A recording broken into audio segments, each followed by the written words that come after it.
Welcome everybody to Quality Sewing and Vacuum's virtual How Do I today. I am Andrea, and today I am going to be featuring a demo that was made in last month's Sew Fun program. This is going to be a really cool trick that you are going to want to save. So they brought in, last month our gals, they brought in this pattern design, the Daisy Hobo Bag, and here it is in two different designs. This one is made out of fabric, and this one is made out of some really luxurious, really thick pleather that they brought in. And you can see there's three different colors here, this silver, this distressed blue, and this crocodile red. But this is really thick, fancy pleather that you would find on like a high-end bag. And it was really fun to work with.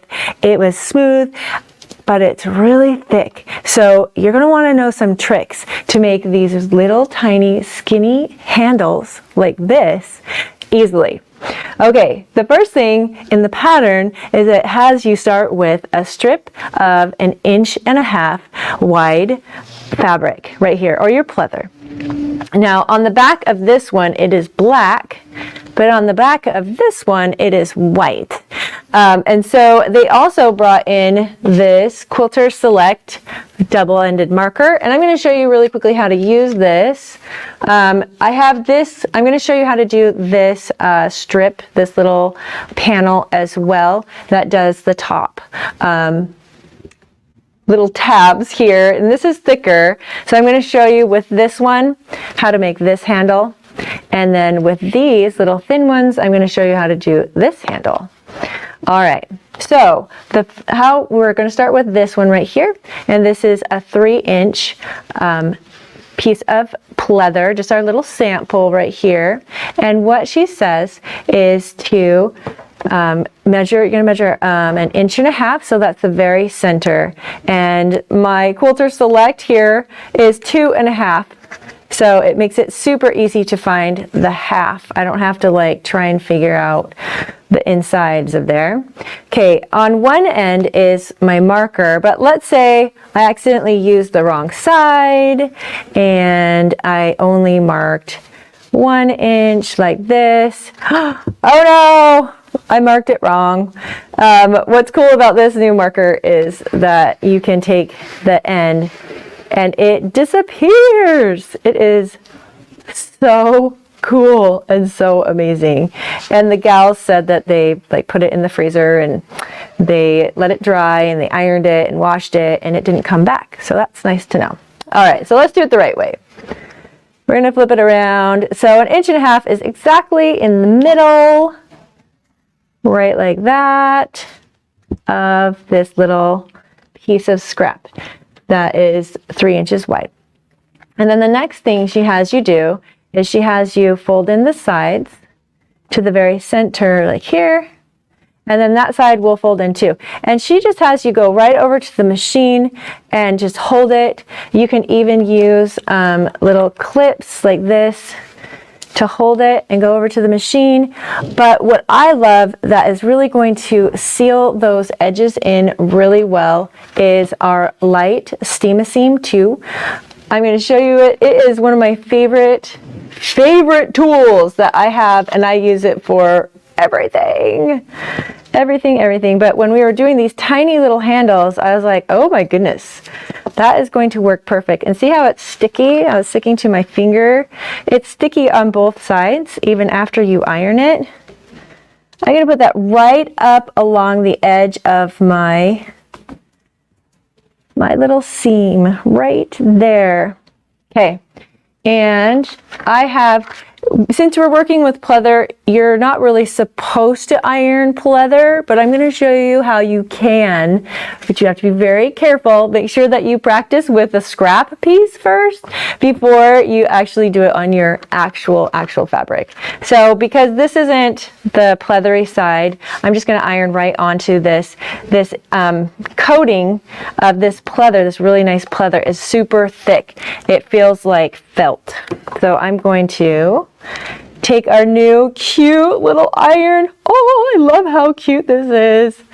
It is so my favorite. iron to look at.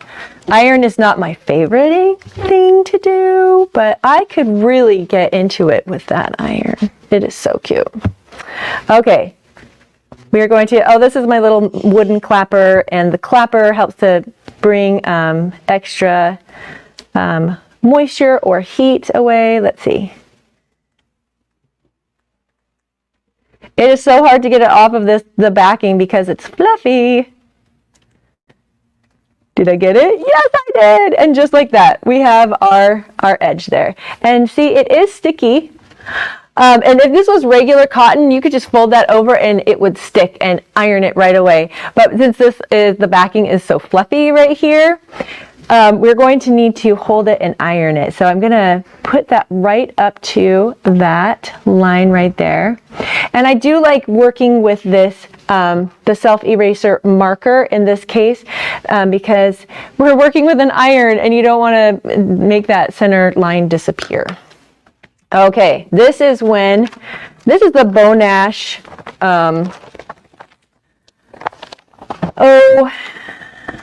what do they call it? It's like Teflon. Teflon, that's the word I'm looking for.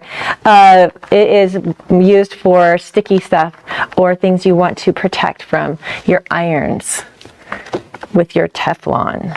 Okay, I'm going to set that over the top here. Now this, I've set my iron at kind of a medium, and I don't want to hold it for too terribly long, and I want to do it mostly in the very center there. Okay, I'll put my iron right there, use my clapper, and that's going to hold that edge down. Voila! Oh, hold on, let it cool for a second. Voila, there we go.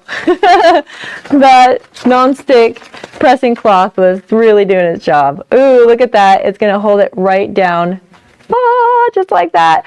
Because I really love to sew when I'm doing my top stitching. I really think that the top stitch is the most beautiful, the nicest one, and so I like to be able to do that. So I'm going to, we're going to really quickly put another little strip on there, and then I'm going to take you over to the sewing machine. Oh, it's sticking to me. Don't stick to me. You're supposed to stick to the fabric. Okay, we're going to put that right there. We're going to give it a quick iron,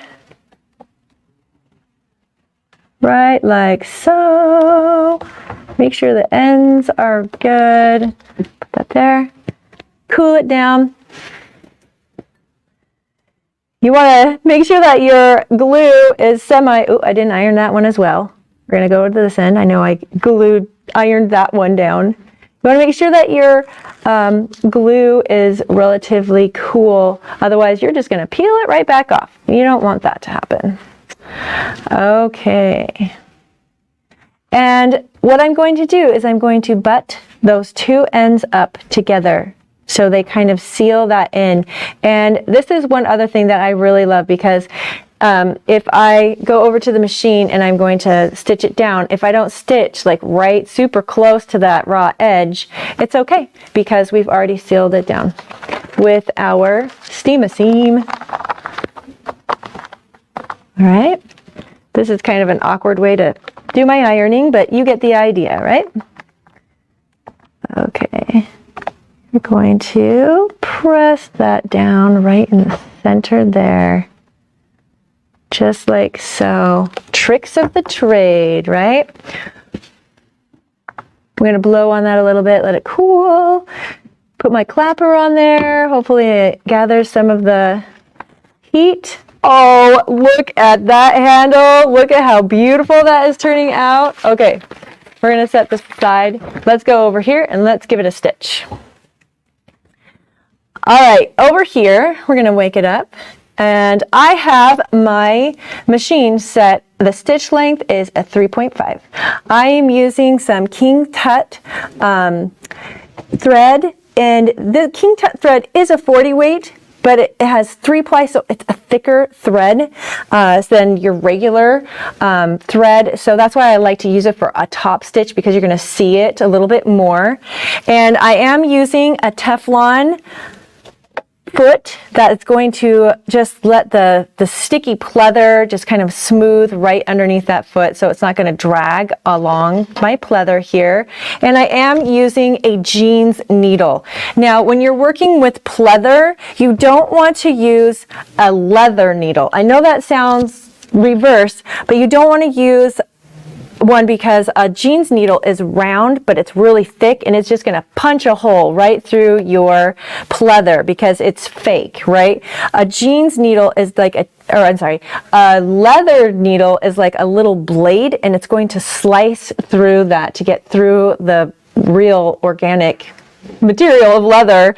And so the slicing will, because you've made a little tear in it instead of just a hole, it will continue to tear on places that get a lot of wear and tear. So just keep that in mind. All right, so what I have done and what she suggests in her tutorial is to take the needle and set it all the way as far over as your little foot will go. Now, I tested it out with the Teflon foot already, and I can't let the needle go all the way over to the edge because it will hit the foot itself. So, all right, with that, I have lined my edge up with my foot, and my needle is as far over as it can go without hitting my foot. And I'm just going to stitch right down here, right like so.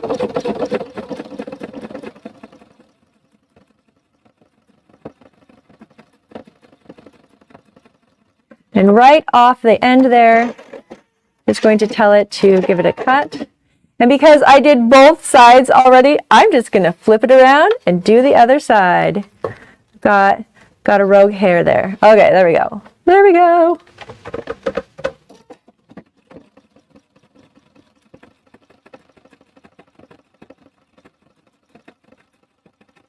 Very nice. Right off the edge, give it a cut. And here are our first two edges. Look at how professional that looks. Oh, so exciting. Okay, now the next thing that I'm going to do is I am going to come over here and tell it that I want it to go in the very center. And quite honestly, as long as you do these two edges fairly close, the stitches fairly close to the edges on here, it really doesn't matter where you put the other, like 6 stitches in here are really going to make it look really professional and finished. It really doesn't matter where you put these, as long as they match. So just keep that in mind. You can be creative with this. And in fact, what I'm going to do, I'm going to move this over just a wee bit more, I think, over this way. Right there. That's negative 2.3. All right, and I'm just keeping the edge of my strap and the foot in the same place again. Right like that.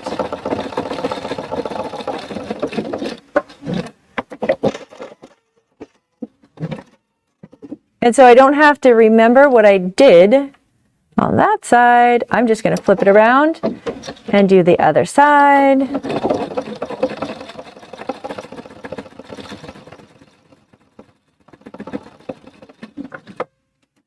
Give it a cut. And this time I'm going to center my needle right in the middle. Right there. Now it's perfectly in the center, but I want some stitches that are very close in the middle here. I'm going to go with 5/8 on here. So my needle is in the center and I've got 5/8 here. And I'm just eyeballing it just so I can see how we have the crease in the middle there. I just want to make sure that I get some stitches on either side of that to really make sure that that is tacked down nicely. Okay, do that over here, and I'm just following the 5/8 here. And cut. And then I'm going to flip to the 5/8 on this side.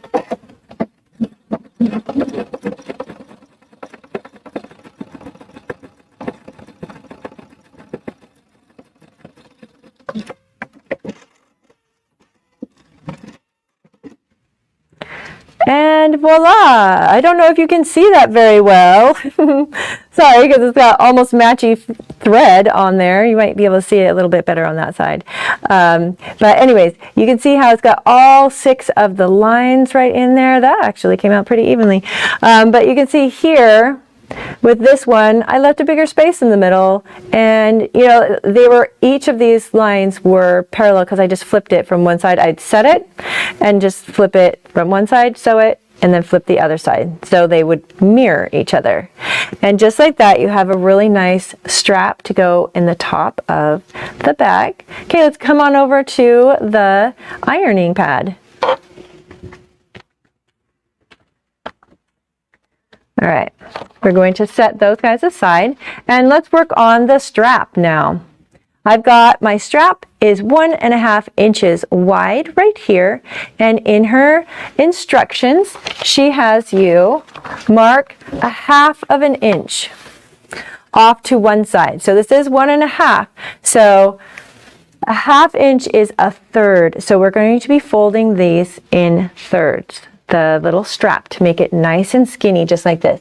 And my purple marker isn't going to show up on there. So I've got my Clover little rotary chalk roller, and I love these. I love how like really precise and thin they are. Just like this, we are going to draw a little chalk line right down this line. There we go. And we can also, I'm going to show you how to do this even if you don't have the seam. So what we do now is we're going to fold over the longer piece over to that chalked line. So let's come on over to the sewing machine and I will show you how it's done.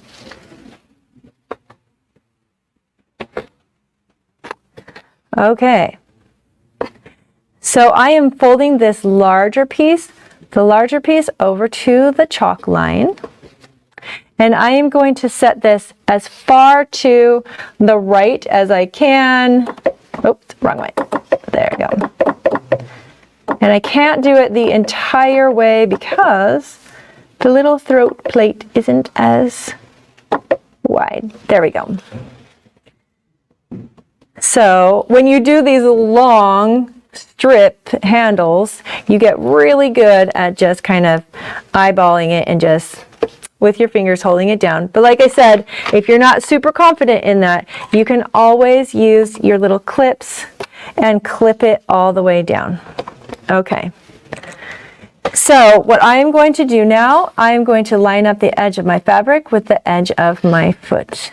And I'm going to sew about 1/8 of an inch down my bag strap. Right here. I'm going to take a moment and fold some more and hold it.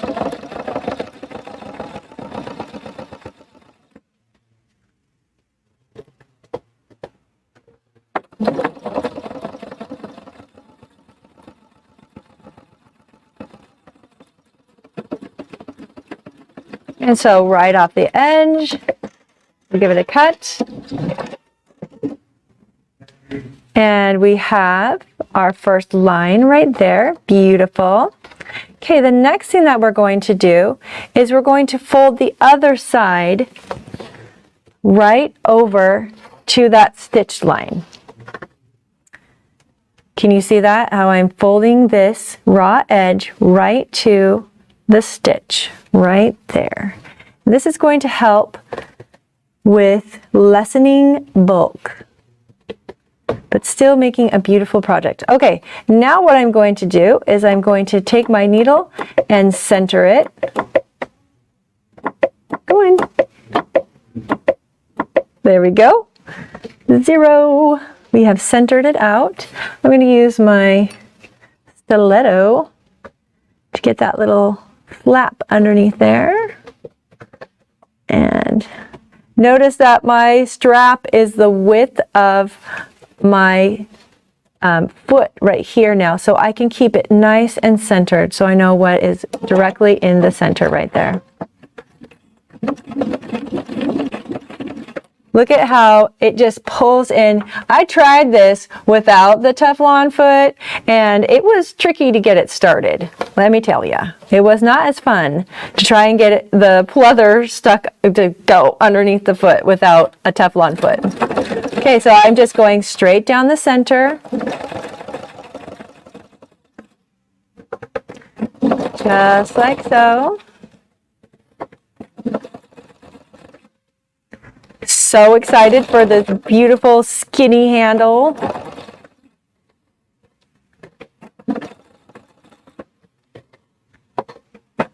All right, look at how wonderful it is just sewing down here. Ta-da! We sewed right off. We're going to give it a cut. And then I am just going to stick it right back in there again, but I'm just going to change my needle. I'm going to put it as far to the other side as I can now. Right there. Okay. And this should matchy match. I'm going to pull my thread out there. Pulling your thread out from underneath is going to help keep it from like trying to punch down and smush the fabric down into the needle plate right there. And notice I am not starting with a knot at the beginning or finishing with a knot at the end, because these are not usually left raw. Usually they're tucked into someplace, but I didn't start with one, but at the end here, I will end with a knot. Let me get down. Oh, I don't think it's set up for a knot. Ha ha. Oh, that was not the knot button. This isn't the one that I usually use, so the buttons are a little different. Okay, well let's pretend I put a knot there. Oh, all these different machines have such different personalities, even though they're the same brand. Okay, I'm going to trim off my little ends there. Let's come on back over to the ironing mat right here. And we're going to look at our beautiful handle. Look at that. Look at how beautiful and simple that was. How we converted this really thick, beautiful, luxurious pleather into a fun handle, just like this. And what I did on the ends here is I just knotted when I got to the end, I knotted the actual thread on the handles, and then I sewed the two pieces together, and then I tied that in a knot there for such a fun new way to do a handle. Thank you for joining me here at Quality Sewing and Vacuum. I hope that you learned some new techniques that you will take home with you, and that you will experiment with pleather. We do have some of this pleather still in stock, so you can go ahead online and order yourself some and make your own fantastico luxurious purse. Have a great day, and we will see you next Tuesday.